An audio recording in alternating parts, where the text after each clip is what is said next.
नमस्कार, मैं हूं अंजू पंकज। खबरों की खबर में आपका स्वागत है। दिल्ली के कुछ इलाकों में पिछले 48 घंटों में दंगाइयों ने मौत का जो तांडव खेला, उसकी एक एक भयानक तस्वीर और दर्दनाक कहानियां अब धीरे धीरे सामने आती जा रही हैं। लेकिन आपको क्या लगता है, क्या ये सब दंगे अचानक बिना किसी के उकसावे के खुद ही शुरू हो गए? किसी ने लोगों को भड़काया नहीं? कौन कौन लोग अपने भाषणों से, अपने ट्वीट से लोगों को पिछले 3 महीने से लगातार भड़काते आ रहे थे, बरगला रहे थे? याद रखिए, भीड़ सिर्फ भेड़ चाल पर ही चलती है। उसके पास दिमाग नहीं होता। उसका दिमाग तो किसी के रिमोट कंट्रोल से चलता है। सिर्फ किसी ना किसी के बहकावे में आकर ही भीड़ तंत्र तांडव मचाता है। और जिस तरह से CAA और NRC पर पूरे देश में अफवाह फैलाई गई, जिस तरह से कांग्रेस के लीडर ने लोगों से कुर्बानी देने की अपील की, सड़कों पर उतरने के लिए ललकारा, उसी का नतीजा है कि आज दिल्ली में हिंसा भड़की है। हम आपको सुनाते हैं सोनिया गांधी और प्रियंका गांधी का वो भाषण जो उन्होंने दिल्ली में दिया था। हमारी जिम्मेदारी बनती है कि हम अपने घरों से बाहर निकले और इसके खिलाफ आंदोलन करें। किसी भी व्यक्ति, समाज और देश की जिंदगी में कभी कभी ऐसा वक्त आता है कि उसे इस पार या उस पार का फैसला लेना पड़ता है। आज वही वक्त आ गया है। देश को बचाना है तो हमें कठोर संघर्ष करना होगा। मोदी शाह सरकार को अपनी आवाज बुलंद करके बताइए कि लोकतंत्र की रक्षा के लिए हम कोई भी कुर्बानी देने के तैयार है। कोई भी कुर्बानी देने के लिए तैयार है। ऐसे कानून बनाए जाते हैं जिससे लाखों नागरिक बंदी की तरह रखे जाते हैं। आज अन्याय के खिलाफ जो नहीं लड़ेगा वे इतिहास में कायर कहलाएगा। इस देश को बचाना है तो बहनों और भाइयों, मन बना लो। इस देश की मिट्टी प्यारी है तो साहस बांधो। सुना आपने? सोनिया गांधी क्या कह रही हैं? आर पार की लड़ाई की बात कह रही हैं, कुर्बानी की बात कर रही हैं। आखिर वो किससे ये सब कुछ कह रही हैं? और प्रियंका गांधी किसे कह रही हैं कि अगर आज सामने नहीं आए तो कायर कहलाओगे? और चतुराई देखें इनकी, लोगों को भड़काने का काम ये करें और अपने चमचों को कोर्ट में भेज दे और सारा कीचड़ कपिल मिश्रा, अनुराग ठाकुर और परवेश वर्मा पर उछाल दे। अब जरा ये बताइए कि आखिर ये हर्ष मंदर साहब कौन है जो इनके खिलाफ हाईकोर्ट जा पहुंचे हैं? ये किसी से छिपा हुआ नहीं है। हर्ष मंदर सोनिया गांधी के सबसे करीबी माने जाने वाले सोशल एक्टिविस्ट हैं। यूपी सरकार के दौरान ये सोनिया गांधी के नेशनल एडवाइजरी काउंसिल के सदस्य थे। ये ऐसे लोग हैं जिन्हें आप गांधी परिवार के गुलामों में गिन सकते हैं। और यही वजह है कि कोर्ट ने इन शातिर लोगों के खेल को भांप लिया और भड़काऊ भाषण के मामले को अप्रैल तक टाल दिया। दिल्ली के कुछ इलाके जिस तरह दंगाइयों की हिंसा का शिकार हुए हैं, उसके मद्देनजर आज ये समझना सबके लिए बेहद जरूरी है कि कौन थे वो चेहरे, कौन थे वो लोग जिन्होंने लोगों को भड़काया, बरगलाया और गुमराह किया। और फिर जब इन इलाकों में हिंसा और दंगे भड़के, तब ये चुपचाप तमाशबीन बने रहे। और अब जब हर तरफ तबाही और खौफ का मंजर है, तो फिर अपने बिलों से बाहर निकल आए हैं। अब तबाही के ढेर पर ये लोग दंगा पीड़ितों के हमदर्द बनकर अपनी दुकान चलाते फिर रहे हैं। अब तक इस आग में दिल्ली में 35 लोग मारे जा चुके हैं, जबकि 250 से ज्यादा लोग जख्मी हैं, अस्पताल में भर्ती हैं। लेकिन इन लोगों की चिंता शायद कुछ ही लोगों को है। ज्यादातर नेताओं को तो अब दंगे के बाद राजनीतिक फायदे की चिंता सता रही है। वो नेता जो इतने दिन से इस आग को भड़काने में लगे हुए थे, वो नेता जो चुपचाप तमाशा देख रहे थे, वो नेता दंगों के बाद अचानक मुखर हो गए हैं, नींद से जागे हैं। आरोप प्रत्यारोप की राजनीति के साथ विक्टिम कार्ड खेलने का खेल भी शुरू हो चुका है। अब तो उन्हें राष्ट्रपति तक जाने का टाइम भी मिल गया है मेमोरेंडम देने का। याद रखिए, ना आतंकवादियों का कोई मजहब होता है, ना दंगाइयों का। लेकिन ऐसा लगता है कि ये देश के होनहार नेता विपक्षी पार्टियों के सरबराह जैसे दंगे भड़कने का इंतजार ही कर रहे थे कि कब दंगे भड़के देश के हिंदू मुस्लिम समुदाय के बीच और फिर वो चलें अपनी राजनीतिक चालें। फिर वो बन जाएं किसी एक समुदाय के पैरोकार और लगाएं उनके जख्मों पर मरहम। जी, यही कर रहे हैं इस समय कांग्रेस, वामदल, टुकड़े टुकड़े गैंग और लुटियन जोन के पत्रकार। इनका मातम करने का, रोने धोने का काम शुरू हो चुका है। कोई पूछे इस पूरी जमात से कि जब शाहीन बाग में सीएए के विरोध के दौरान देश विरोधी नारे लग रहे थे, तब क्या इनकी अकल पर पत्थर पड़ गए थे? तब क्या इन लोगों ने इसका विरोध किया, इसके खिलाफ कहीं कुछ बोला?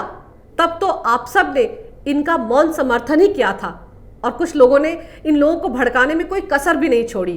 कांग्रेस अध्यक्ष को ही देख लीजिए, इतने दिन तो खामोश रही, प्रेस कॉन्फ्रेंस से दूर मीडिया को एक बयान तक नहीं दिया, लेकिन दंगे भड़कने के 24 घंटे बाद वो भी प्रेस कॉन्फ्रेंस करती नजर आई। इन चेहरों पर पड़ा नकाब उठाने का वक्त आ गया है। ताज्जुब तो इस बात का है कि अब ये चेहरे शांति दूत बनकर आरोप प्रत्यारोप की राजनीति में जुट गए हैं। अजीब अंदाज है इनका, पहले आग लगाओ, फिर पानी डालो और फिर बेचारे बनकर खेलो आरोप प्रत्यारोप लगाने का कार्ड। अब तक ट्विटर समेत लगभग सभी सोशल मीडिया साइट्स पर कपिल मिश्रा सबसे बड़ा गुनहगार करार दिया जा चुका है। उनकी गिरफ्तारी के लिए तो ट्विटर पर बाकायदा अरेस्ट कपिल नाम से हैशटैग चल रहा है। उन्हें आतंकवादी बताते हुए हर हिंदू कपिल मिश्रा ये हैशटैग भी ट्रेंड कर रहा है। कपिल मिश्रा ने जो बयान दिया था जाफराबाद मेट्रो स्टेशन के पास पुलिस की मौजूदगी में, पहले वो सुन लीजिए, फिर बाकी लोगों के बयान भी आपको सुनाऊंगी।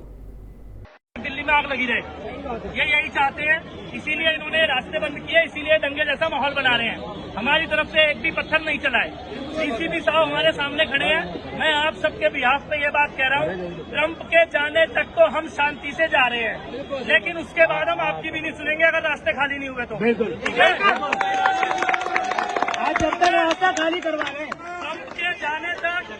ट्रंप के जाने तक आप जाफराबाद और चांदबाग खाली करवा लीजिए, ऐसी आपसे विनती कर रहे हैं। उसके बाद हमें रोड पे आना पड़ेगा। ठीक है, भारत माता की। तो ये बातें कही थी कपिल मिश्रा ने।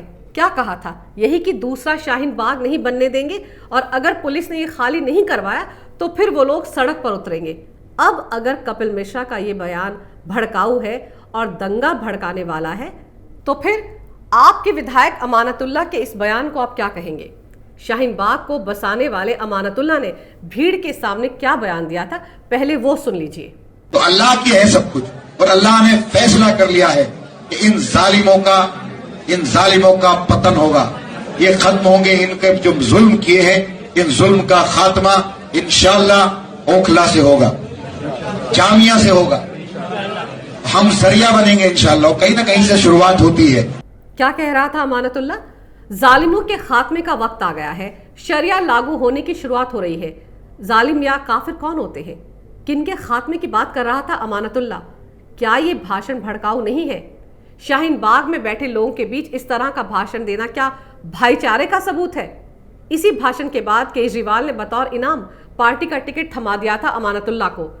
अब बात करते हैं कांग्रेस के नेता मणिशंकर अय्यर की, जो पाकिस्तान के दौरे से लौटते ही सीधे जा पहुंचे थे शाहीन बाग और उन्होंने जो भाषण दिया था वो भी सुन लीजिए। और जो भी कुर्बानियां देनी हो उसमें मैं भी शामिल होने को तैयार हूँ। अब देखें कि किसके हाथ कौन किसका हाथ मजबूत है, हमारा या कातिल, ये है सवाल। जनाब मणिशंकर अय्यर का ये बयान कि कुर्बानियां देने को तैयार हूं, देखना है कि किसका हाथ ज्यादा मजबूत है, हमारा या कातिल का। क्या है ये सब? कैसी कुर्बानियां और कौन है कातिल? किसकी बात कर रहे हैं मणिशंकर अय्यर? क्या कांग्रेस के नेता का यह बयान भड़काऊ और उकसाने वाला नहीं है? अब शर्जील इमाम, जो कि जवाहरलाल नेहरू यूनिवर्सिटी से पीएचडी कर रहा है, लेकिन सीएए के विरोध में उसने अलीगढ़ मुस्लिम यूनिवर्सिटी में क्या कुछ जहर उगला था, आप वो भी सुन लीजिए। अगर 5 लाख लोग हमारे पास हो ऑर्गेनाइज्ड, तो हम हिंदुस्तान और नॉर्थ ईस्ट को परमानेंटली कट कर सकते हैं। परमानेंटली नहीं तो कम से कम 1 महीने के लिए तो कट कर ही सकते हैं। असम को काटना हमारी जिम्मेदारी है। असम और इंडिया कट के अलग हो जाए तभी ये हमारी बात सुनेंगे। असम में मुसलमानों का जो हाल है वो आपको पता है। सीएए एनआरसी हो चुका है, वहां डिटेंशन सेंटर में पहले ही लोग जा रहे हैं, वहां तो कत्लेआम हो रहा है। पता चला है कि 6-8 महीने में सारे बंगालियों को मार दिया गया, चाहे हिंदू हो या मुसलमान।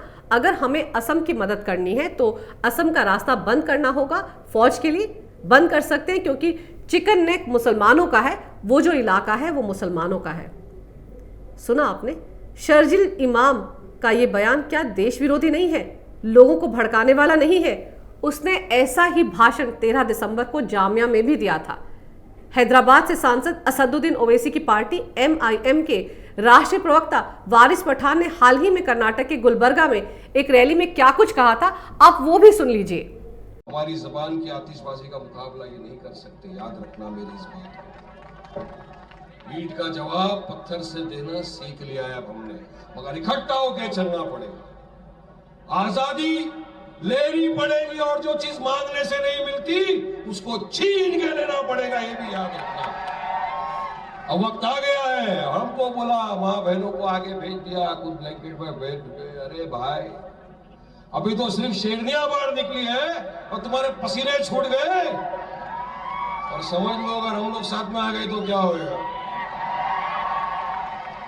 15 करोड़ है मगर 100 के ऊपर भारी है, याद रख लेना ये बात, ये याद रख लेना बात।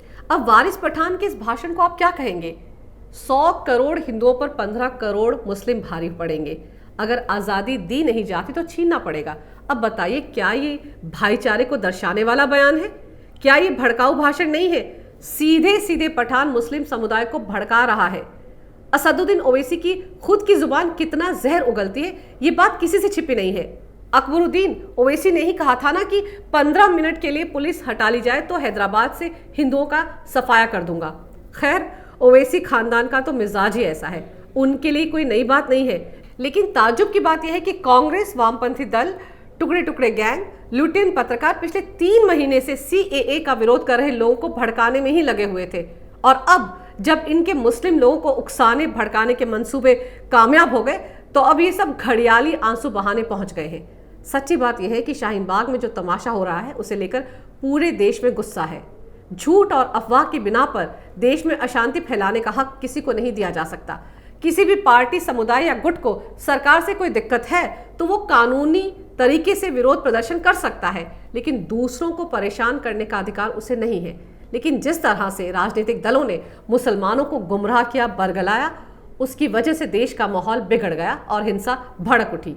भड़काऊ भाषण के लिए अगर किसी को सजा मिलनी चाहिए तो उन सारे लोगों पर कार्रवाई हो जिन्होंने CAA और NRC पर झूठ बोला, लोगों को बरगलाया, लोगों को गुमराह किया और तमाम तरह की अफवाहें फैलाईं।